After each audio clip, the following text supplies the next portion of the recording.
Dakle, još jednom hvala gospođicama predsjedavajućim. Kasno i čekamo svi nestrpljivo da završimo ovaj uspešan radni dan i neću vas mnogo zadržavati, nego ću se truditi da budem sada koliko koncizan. Na kraju radnog dana pripada mi čast da zaključim ovaj skup, konferenciju koja se danas sveobuhvatno bavila problemom reforme visokog obrazovanja u oblasti nastave i prevođenja. Dakle, još jednom dobro večer svima. Ja sam Miodrag Vukčević, kao što ste čuli, sa Filološkog fakulteta u Beogradu, gde predajem nemačku književnost, stariju, a inače sam i prevodilac, sudski prevodilac, kako se danas zove, za nemački jezik i član Udruženja naučnih i stručnih prevodilaca Srbije. Govorit ću dakle dalje o stručnim kompetencijama prevodioca i idejom ka studijama integrisanim u praksi.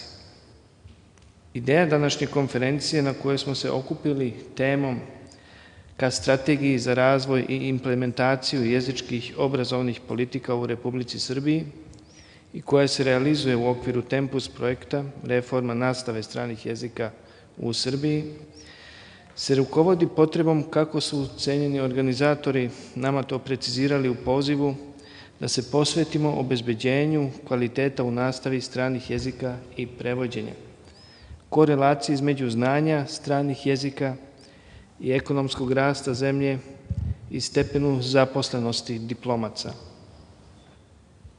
Radi stvaranja perspektive strateškim temama razvoja, pa i u odnosu na implementaciju jezičkih obrazovnih politika, nosioci ovog projekta, potpisnici su Filološki fakultet Univerziteta u Beogradu i Udruženje naučnih i stručnih prevodilaca Srbije.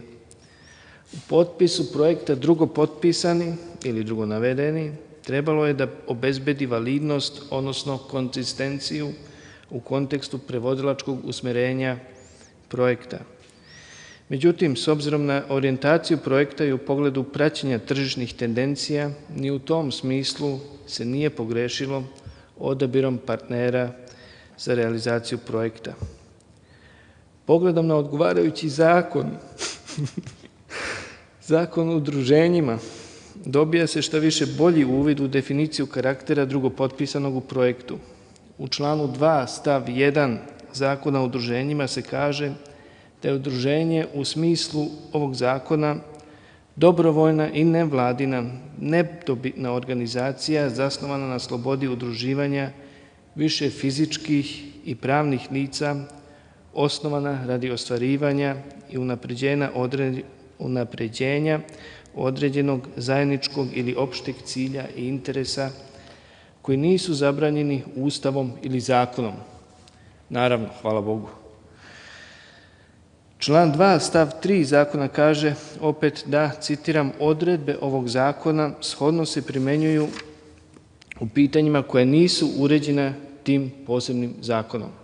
A tu se misli na zakone koje uređuju rad političkih stranaka, sindikata, udruženja, organizovano radi obavljanja određenih delatnosti u cilju sticanja dobiti, sportske organizacije i udruženja, crkve i verske zajednice, spontana, privremena, povezivanja više lica i druga udruženja, čiji je rad uređen posebnim zakonom. Na osnovu iznetog moguće je zaključiti da je svemu navedenom svojstvena izvesna politička konotacija, sindikalna, sportska, crkvena, verska ili pak nevladina. U tom smislu Udruženje naučnih i stručnih prevodilaca Srbije je nevladina organizacija kao uostalom i druga građanska udruženja koje se bave istom ili sličnom delatnošću. Udruženje sudskih prevodilaca Srbije, recimo, tu su još Udruženje sudskih i stručnih prevodilaca Srbije, oba iz Beograda, Udruženje lingvista i stručnih, književnih i sudskih prevodilaca Oksford iz Arilja, Udruženje konferencijskih prevodilaca Srbije, takođe iz Beograda, ili Udruženje prevodilaca i tumača Vojvodine sedištem u Novom Sadu. Karakteristika svima zajednička svakako je naziv udruženje. Pojedina od navedenih udruženja, međutim, osnovana su, kao što je to slučaj sa mnogim prevodilačkim agencijama, po zakonu o privrednim društvima. Primećuje se da se među navedenim udruženjima ne nalazi Udruženje književnih prevodilaca Srbije. Razlog zašto se ono izdvaja jeste da se ono u glavi 6. član 28. statutarno opredeljuje za materijalno i financijsko poslovanje koje se ostvaruje pored sopstvenih sredstava iz članarina, prihoda, izdavačke i druge delatnosti, inače pomoću sredstava koja udruženje ostvaruje iz budžeta Republike, grada i opštine, iz fondova i drugih organizacija za određene namene i ostvarivanje programa i plana rada. Uprkos činjenici da se ono udruženje shodno statutu kako u preambuli, tako i u prelaznim i završnim odredbama, odnosno u članu 34. statuta podređuje zakonu u udruženjima, Udruženje književnih prevodilaca Srbije uživa po zakonu o kulturi prema osnovnim odredbama i članu 8. tačka 3. oblast knjiga i književnost kao kulturna delatnost i oblast kulturne delatnosti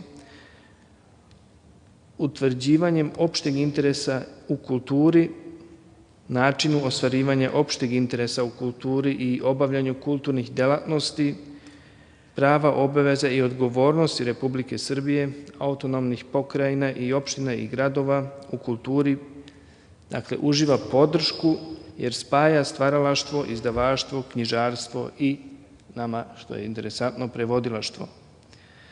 Razlog zašto se navodi zašto navodim podatke o zakonskim rešenjima koje su u vezi sa oblašću prevodilaštva su dva.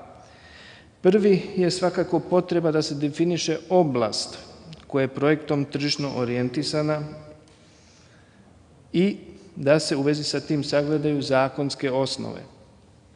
Drugi razlog su mišljenja, čas glasnije, čas tiše, prisutna u sredstvima javne komunikacije, koja udruženje naučnih i stručnih prevodilaca svrstavaju u organizaciju slabije rangiranu, a u pogledu na kvalitet usluga koje pruža. Razlog navedenom kao prvi trebalo bi dodati s obzirom na orijentaciju prema tržištu kao opredeljenje koje važi za celokupno društveno usmerenje, pozivanje Ministarstva ekonomije i regionalnog razvoja na nadležne službenike koje navode da je, citiram, projekat izrade novog nacionalnog sistema klasifikacije zanimanja u toku. Ako se pogleda kako se ovo ministarstvo predstavlja na zvaničnoj internet prezentaciji Nacionalne službe za zapošljavanje, može jasno da se vidi postojeća namera i da se ona ostvaruje u okviru projekta koji podrazumeva, citiram, usaglašavanje standarda zanimanja u Republici Srbiji sa međunarodnom standardnom klasifikacijom zanimanja ISCO. Navodi se svakako šta je zanimanje po definiciji, ponovo citiram, skup zadataka i dužnosti koje lice obavlja u svetu rada. Zanimanje prevodioca karakteriše pre svega veština da izvesno znanje iz određene oblasti njenih različitih varijacija pokaže kroz poznavanje najmanje dva jezika. Oblast zanimanja, odnosno oblasti zanimanja vremenom su poprimili raznovrsne oblike, a prevodilac je potreban u svim segmentima ljudske privredne delatnosti. Namera rada je da sagleda profil prevodilačke delatnosti, odnosno kvalifikacije potrebne za obavljanje njegovog zanimanja. Za prevodioce i tumače, kao i za sva ostala zanimanja u Republici Srbiji, važi međutim i dalje takozvana jedinstvena nomenklatura zanimanja, INZ, ako hoćemo skraćeno, objavljeno u službenom listu SFRJ broj 39/90. Iz informacija koje mogu da se dobiju od Udruženja naučnih i stručnih prevodilaca Srbije, u čiji delokrug se ubraja uređivanje staleške oblasti prevodilaštva, Saznajemo da su u grupi 88 ostala zanimanja kulture, umetnosti i informisanja navedena taksativno 3 filološka profila zajedno sa odgovarajućim šiframa, a to su lektor, terminolog i prevodilac. Drugi razlog, koji sam malo čas spomenuo, povezuje se, reklo bi se, s jedne strane aspekta tržišne orijentacije sa elementima koji su s druge strane u neraskidivom spoju sa projektom. Od svih organizacionih tela u građanskoj, privrednoj i kulturnoj sferi, domaćih i iz regionalnog okruženja, tek Udruženje naučnih i stručnih prevodilaca projektu je dalo odgovarajući okvir. Projekat oko kojeg smo se u ovoj konferenciji danas okupili ima zaista pionirsku ulogu, jer izvući zaključak iz prethodno navedenog nije teško. Zadaci koji predstoje trebalo bi da stvore osnovu za stručno obrazovanje profilisano prema potrebama na tržištu. U prethodnom periodu u okviru projekta, kako se saznaje iz priručnika koji prati Tempus, sprovedeno je istraživanje odnosa, i to smo videli malo čas, između studija filologije na srpskim univerzitetima i potreba tržišta rada u Srbiji. Rezultati istraživanja, kaže se, služe kao osnova za razvoj kurikuluma u okviru projekta kako bi se obezbedila održivost kreiranih programa u pogledu mogućnosti za zaposlenje studenata nakon diplomiranja. Jedan od zaključaka u istraživanju glasi da, citiram, preduzeća navode kao najpotrebnije poslove gde je potrebno znanje jezika, naglašava se ovde u zagradi, bez kulture i književnosti, što bi, zaključuje se, trebalo da bude smernica u određivanju težišta nastavnih programa. Boris Hlebec u svom razmatranju stilskih adaptacija ekspresivnih intencija opisuje čitav niz situacija iz kojih se prepoznaje potreba poznavanja kulturnog konteksta kojem određen jezik pripada, a da bi se obezbedila nesmetana komunikacija. Gledišta u vezi sa tom problematikom još odavno su formulisana. Ona se kreću uglavnom u suprotnom smeru od onoga šta domaća preduzeća prepoznaju kao svoju potrebu. Konačno se postavlja pitanje da li je fakultet u mogućnosti samostalno da organizuje i izvede sve što je potrebno da bi se obrazovao kadar kakav je potreban savremenom tržištu. U praksi se javljaju slučajevi, ne tako retki, a možda je veći broj takvih primjera poželjan, gde strani investitor traži zakonsku osnovu za izgradnju poslovnih objekata, pa dobija veliki broj dokumenata što iz oblasti pravne regulative za gradnju, pored različitih urbanističkih planova i zakona koje regulišu saobraćajnu mrežu, takođe snabdevanje energijom, vodoprivredom, zaštitu životne sredine itd. Što iz oblasti građevinarstva, niskogradnje, visokogradnje, arhitekture. U međuvremenu, verovatno, investitor se informisao o zakonskim osnovama za poslovanje u oblastima kojom se bavi. Vodoprivreda, šumarstvo, poljoprivreda, sport, metalurgija, trikotaža, bilo šta čim se bavi. Za dozvole za rad potrebno je naravno podneti različitu dokumentaciju. Između ostalog, tu su certifikati za različite radne postupke iz različitih strukovnih branši. Kasnije su potrebni bankarska dokumentacija, financijski izveštaj i sl. Istraživanje sprovedeno u okviru projekta, istražujući odnos između studija filologije i potreba tržišta rada, došlo je u osnovom do zaključka da su svi učesnici u visokoškolskoj nastavi, kako studenti, tako i nastavnici, saglasni o tome šta je potrebno promeniti u nastavi stranih jezika. U tom smislu se navodi uvođenje više stručnog prevođenja, obrazovnih profila, konsekutivnog i simultanog prevođenja, kao i sprovođenje stručne prakse u okviru visokoškolskog obrazovanja.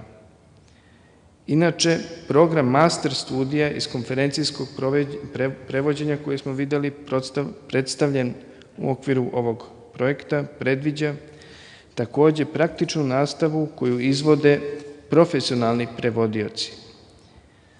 Program je koncipiran dakle kao odgovor na obrazovne potrebe stručnih i konferencijskih prevodilaca u Srbiji i regionu, kako kao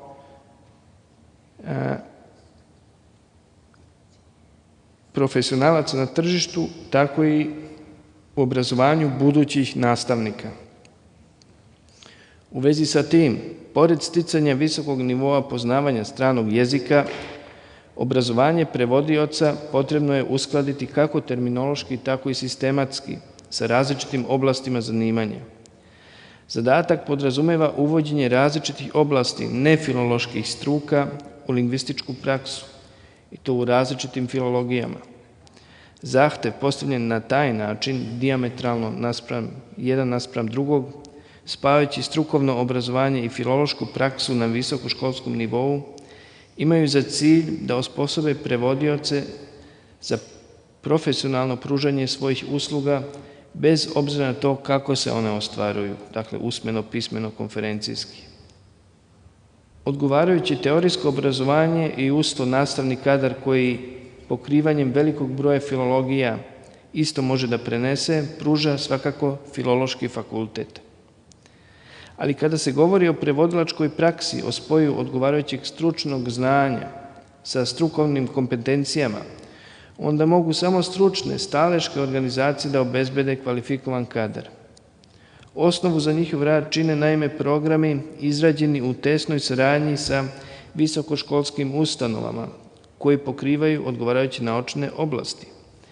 Pristup usmeren na formiranje strukovne kompetencije i iskustvo sakupljeno dugogodišnjom praksom u Udruženju naučnih i stručnih prevodilaca kao strukovnom pokazali su se kao smernice za izgradnju prevodilačke infrastrukture za budućnost.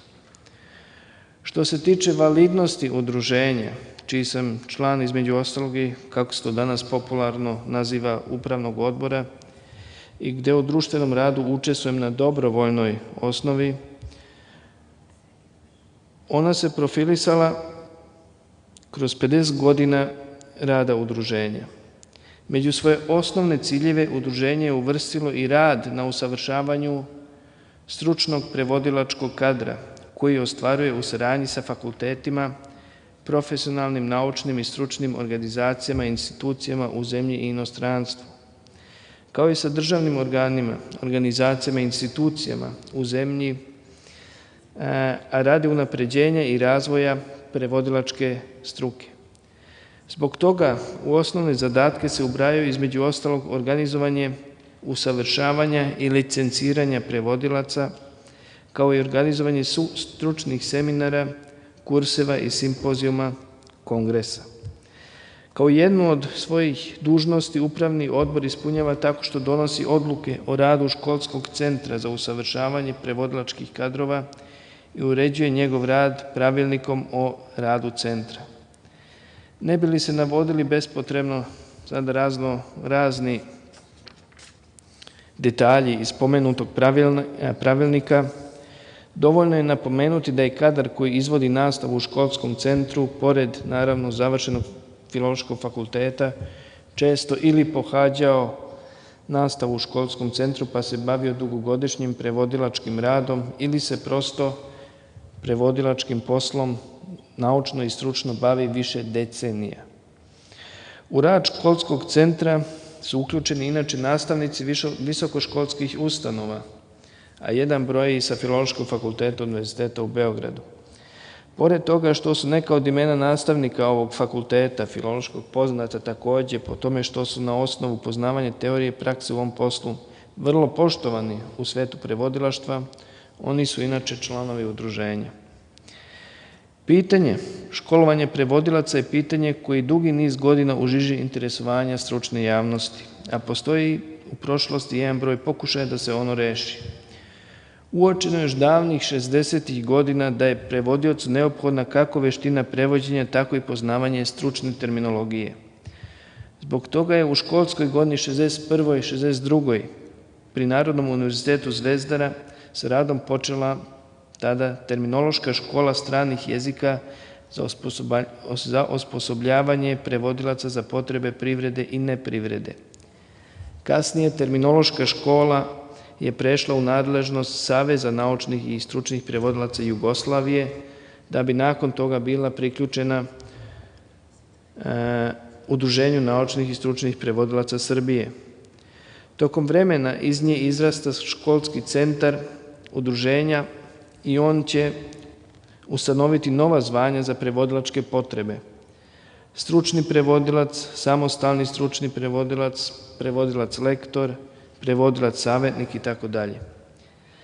Danas program školskog centra obuhvata predmete između ostalog teoriju prevođenja, trgovinu, društveno-političku terminologiju, građevinarstvo, mašinstvo, elektrotehniku, sudsko prevođenje, samo neka od oblasti da navedem.